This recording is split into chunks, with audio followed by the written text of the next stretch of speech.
आज बात करेंगे सूक्ष्म प्रवर्धन अर्थात माइक्रो प्रोपगेशन के बारे में। वास्तव में सूक्ष्म प्रवर्धन कायिक जनन अर्थात वेजिटेटिव प्रोपगेशन के अंतर्गत आने वाली एक प्रक्रिया है। कायिक प्रजनन में पौधे के किसी भी भाग द्वारा नए पौधे का निर्माण कर लिया जाता है। इसी के अंतर्गत सूक्ष्म प्रवर्धन एक अत्यंत महत्वपूर्ण प्रक्रिया है। सूक्ष्म प्रवर्धन कायिक प्रवर्धन की सबसे आधुनिक विधि है। इस विधि में मदर प्लांट से थोड़े से ऊतकों से हजारों की संख्या में नए पौधों को तैयार किया जा सकता है।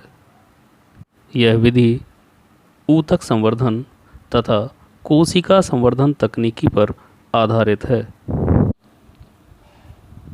अब पढ़ते हैं सूक्ष्म प्रवर्धन की क्रियाविधि। सूक्ष्म प्रवर्धन को समझने के लिए इसे निम्न 4 पदों में बांटा जा सकता है। प्रथम पद, सबसे पहले पादप ऊतक को कृत्रिम पोषण माध्यम में रखकर वृद्धि कराते हैं। इससे कोशिकाओं का बड़ा समूह बन जाता है। इस समूह को कैलस कहते हैं।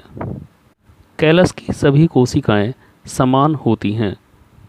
दूसरा पद, इस पद में कैलस से हार्मोन युक्त पोषण माध्यम में तने व शाखा के विकास को प्रोत्साहित किया जाता है। तीसरा पद, पोषण माध्यम से शाखाओं को अलग करके परिवर्तित पोषण माध्यम में स्थानांतरित किया जाता है, जहां जड़ों का विकास करा के नए पौधे का निर्माण कर लिया जाता है।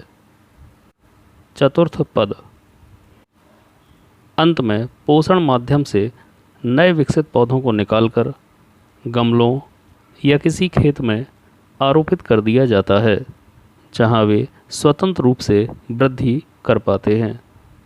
चित्र के माध्यम से हम देख सकते हैं कि गाजर के एक छोटे से टुकड़े अर्थात एक्स प्लांट द्वारा प्रयोगशाला में एक नए गाजर के पौधे का निर्माण कर लिया गया है। सूक्ष्म प्रवर्धन या कायिक प्रवर्धन के निम्नलिखित लाभ हैं। सूक्ष्म प्रवर्धन की प्रक्रिया द्वारा बहुत ही कम समय में कम स्थान में पादपों का संवर्धन किया जा सकता है। इस विधि से उत्पन्न पौधे विषाणु जनित रोग से ग्रस्त नहीं होते हैं। एक लिंगी फलयुक्त पौधों में मादा पौधे का विकास इसी विधि से किया जाता है, जैसे पपीता। इस विधि से तैयार किए गए सभी पौधों की आनुवंशिक रचना समान होती है।